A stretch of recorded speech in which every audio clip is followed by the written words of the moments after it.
Well, hello everyone, and welcome to Truth Noir. As always on this show, we're going to be talking about weird stuff, and today is no different. I've got an old friend of the show and a really smart dude to boot. Whenever I have him on, we just kind of go freeform, so I have no idea what the show is going to be about. But it's always good to have him on.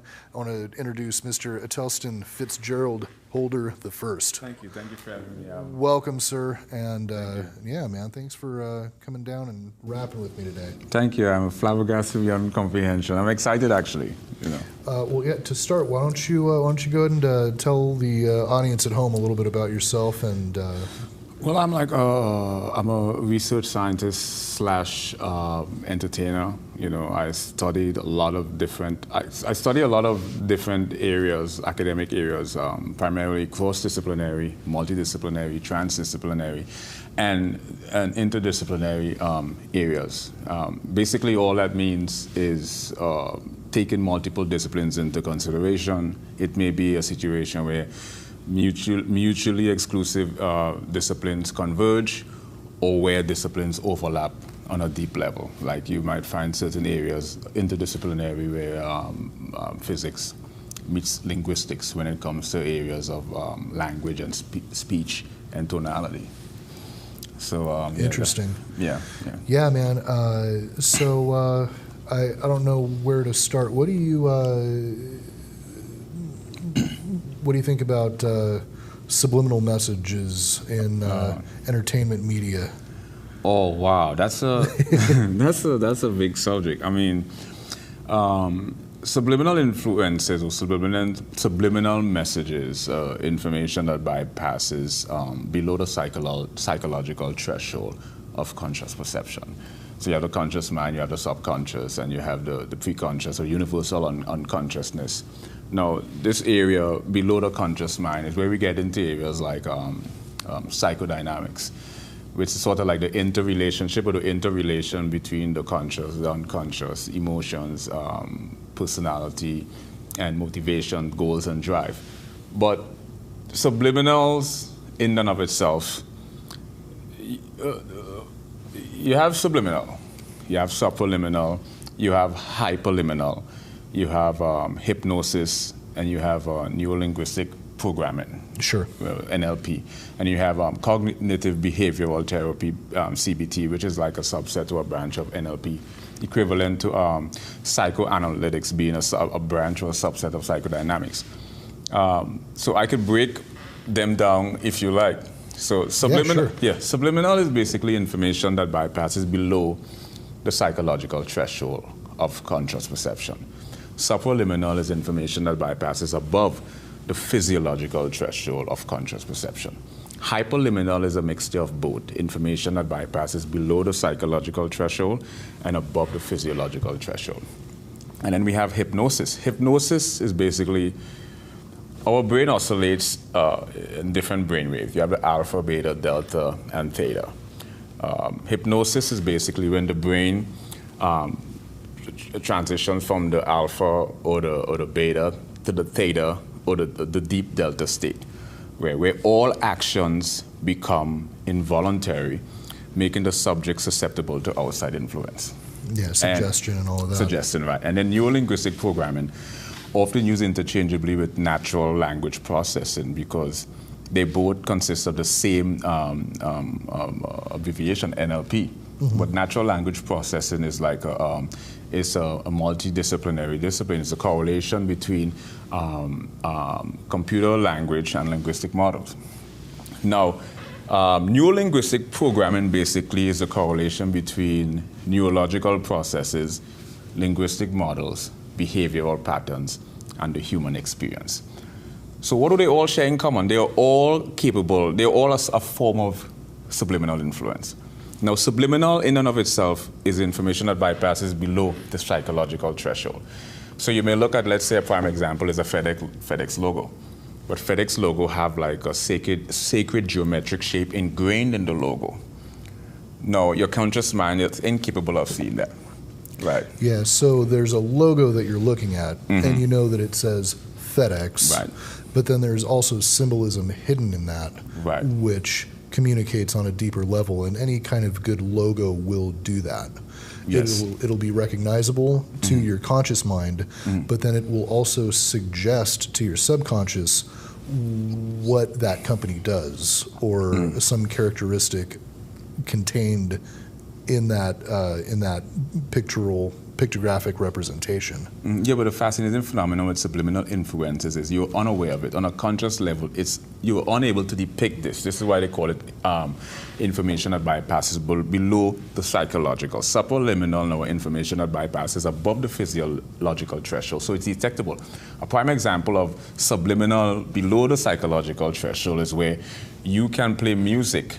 You could have music, and then you could insert or ingrain a lower level of dialogue in the song where you cannot perceive it consciously, but it's on a subconscious level. You could pick up on the dialogue, you could pick up on the information, and this can program your subconscious mind, right? So subliminal, you're incapable of perceiving it. Subliminal now is information that bypasses above the physiological threshold. So one example is a coffee shop may set the room at a very specific temperature to induce customers to do two things. The coldness is at a specific temperature to induce customers to continuously buy coffee or leave the coffee shop. Right. Right, yeah. Right. That's one example of subliminal. So you are aware of the cold, but you're not aware how it's affecting you on a subconscious level. Another example of subliminal is you go into a wine bar and there's a specific type of music, ambience music, where they studied in cognitive neuroscience that has an effect on your mind. So you go into a wine bar and this specific type of ambience music induces you to make purchase. Right, so that's subliminal. Yeah, it's relaxing to listen to. You want to stay for a while, and I'm here for a while, I might as well have another glass of wine. And then you have hypnosis, which is more prevalent, attributed to when the brain is induced and the person actually become involuntary. You know, this is where they get into areas like past life regression, we call it retrocognition, or memory of your incarnated past time. And Neuro-Linguistic programming, NLP, is one of the most fascinating subliminal influences because it's sort of an interrelationship where it takes all these mutually exclusive areas into consideration. There's a correlation between neurological processes, linguistic models, behavioral patterns, and the human experience. So what does all this mean? What this does is it takes two key areas into consideration. One is called anchor and trigger. Anchor are any reference point that stabilizes a physiological, psychological, or emotional state. And trigger are basically self-explanatory, what evokes these emotions. So a prime example is you may walk into a coffee shop, you may meet a girl, and she's wearing the perfume that your first girlfriend had.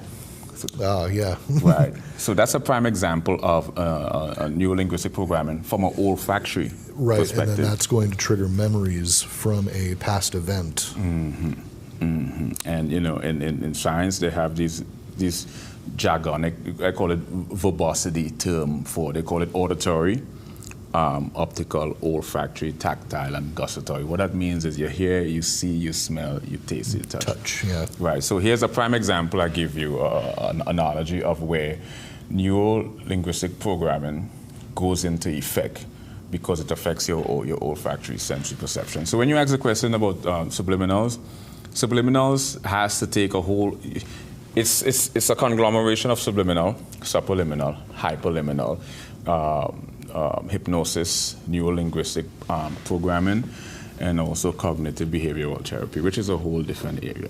So, and then it begs much bigger philosophical questions, right? Like, the most pervasive definition of the word free will is the freedom to take action, make decisions, and govern events that's in accordance and at the discretion of one's personal motivation. But this philosophical ideology preceded centuries back, deriving from areas like existentialism, but it never took into consideration these whole contemporary... Yeah, these concepts of you are continually being subject to neuro-linguistic programming, even like back in the day where they weren't doing it with technology, it was still through suggestion or ritual or tradition. And so at the end of the day, you have to ask yourself, do you have any free will after all of this programming that you've been subjected to? Are you living your free will, or are you living someone else's free will that has will over you because they know the science of neurolinguistic programming? Right. Yeah. I mean, that's a difficult. That's kind of like a existentialistic question. I think you still do. Yeah. You just have to work harder for it. Yeah. I mean, there's big question. Like one philosophical idea is determinism. Determinism postulates that the universe is acausal. Action, events, and decisions are governed by cause and effect. They could call it antecedent, logically preceding. The cause precedes the effect. But indeterminism now is a philosophical ideology that contrasts this. It posits that, not all action in the universe is acausal, right? Acausal basically means that you can't find a correlation between cause and effect, right? There's this perfect synchronistic alignment, but you can't find the connection. Right. Indeterminism postulates that not all action, events, and decisions are governed by cause and effect. Some are governed by happenstance. We could call it coincidence or synchronicity. So there's, and then you have fatalism. Fatalism is one of this. Is one of those. It has this sort of. It postulates. It has a submissive outlook of reality. It postulates that our reality is subjugated to impersonal fate. So whatever your philosophy, your ideas, your ideology, your preconceived notion is irrelevant, because fatalism philosophy is reality is subjugated to a sort of impersonal fate. It's independent of any sort of subjectivity you may have in mind. This is one of those shows where you go off into all this crazy tangent. Yeah, man.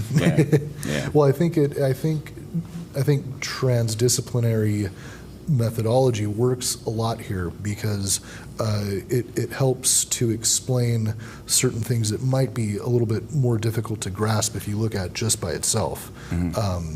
Like for me, with all of the talk about like psychology and everything that we were just talking about, to me it makes it a lot easier to understand if you think about light, and that there's certain frequencies of light that are imperceptible to our eyes, right, but they still exist. There is stuff that we perceive as energy or heat that is still light, but we just can't see it. We feel it instead. And so to correlate that with subliminal messaging or neurolinguistic programming, it's just a different way of looking at it, that there are many correlations to be drawn between. Many. Even if they're a little bit more abstract. It is. We can see radio waves, we can see infrared, we can see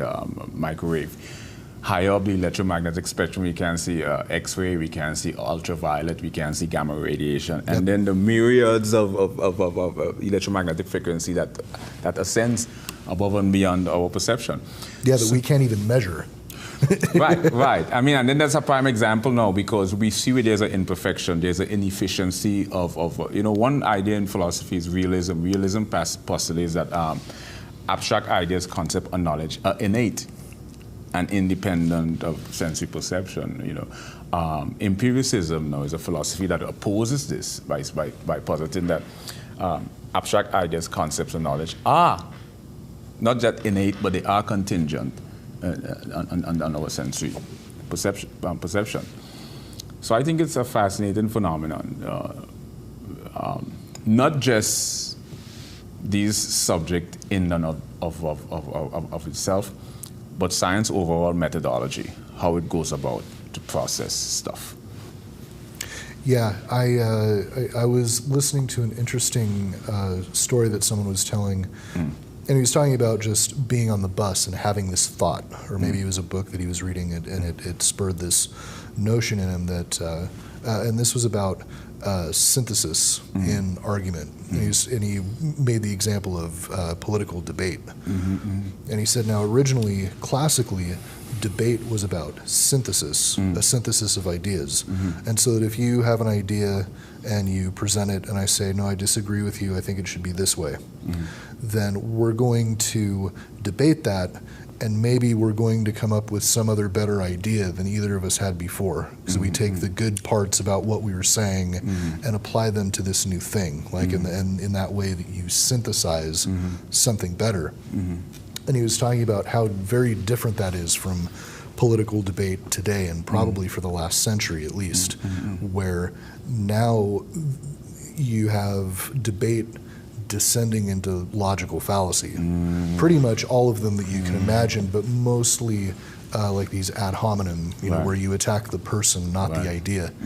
And so if you have two people debating and they're doing nothing but saying, no, you're an idiot, no, you're an idiot, no, you're an idiot, and everyone who agrees with you is an idiot, no, you're an idiot, same thing, then what is the synthesis of that?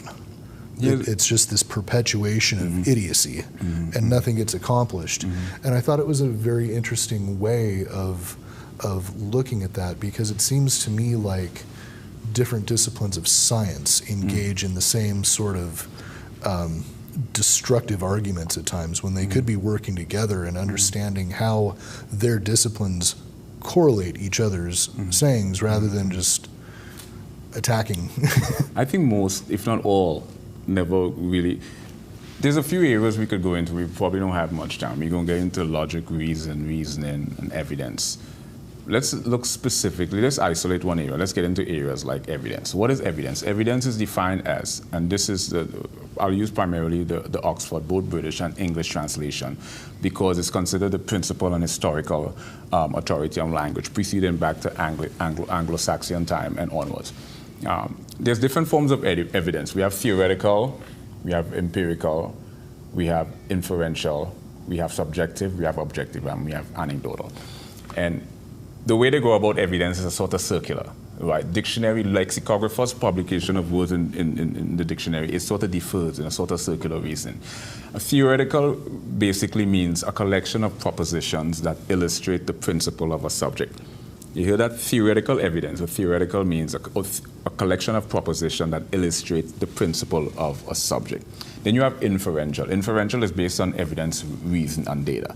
And then you have observational. Observational evidence is based on, self-explanatory, based on what you're able to see and experience and based touch. On observation. But then you have all these different sorts of observational evidence. You have intersubjective observational evidence, you have intrasubjective observational evidence, and you have intersubjective observational evidence. We could probably get into, if we have time, in another episode. Then you have personal empirical evidence, you have interpersonal empirical evidence, and you have intrapersonal empirical evidence. So you have theoretical, we have inferential, we have empirical, then we have subjective evidence based, self-explanatory, based on personal experience, and we have objective evidence, which is based on sort of impersonal evidence that exists exclusively and independent of any personal views or ideology. And then we have anecdotal. What is anecdotal, which is considered at the bottom of the chains of evidence, which could be true or false or hearsay.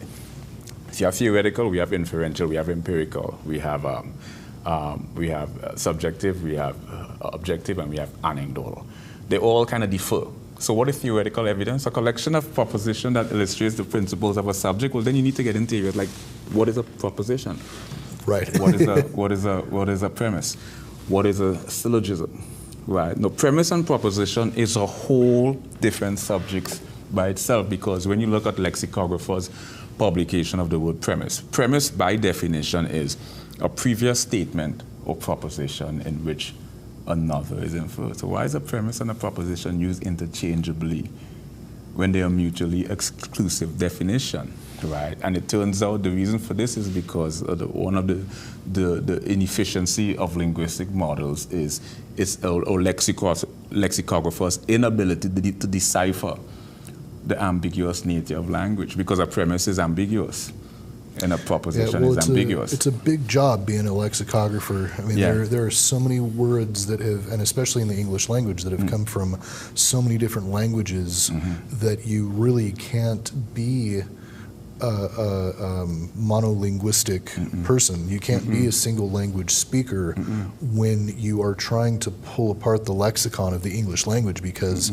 there are so many words that are borrowed or straight up stolen, that sometimes we use them and the meaning is completely opposite. And so I think it's been cause for a lot of confusion over the last 1,000 years that the English language has existed in the way that it has. You mentioned before I got into this long tangent about synthesis, which actually is a unified whole between mutually exclusive parts. Our arguments are really built, or like you hear in philosophy, the most pervasive term, they call it axiom. Axiom is, again, this sort of circular deferring back.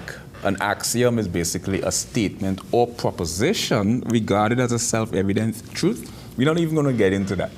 But my contention here is a premise is this: a previous statement or proposition in which another is inferred. A premise as a verb, because a premise is an ambiguous word. It is a noun and a verb. The verb is a subset, or the secondary, or the secondary meaning, the subset.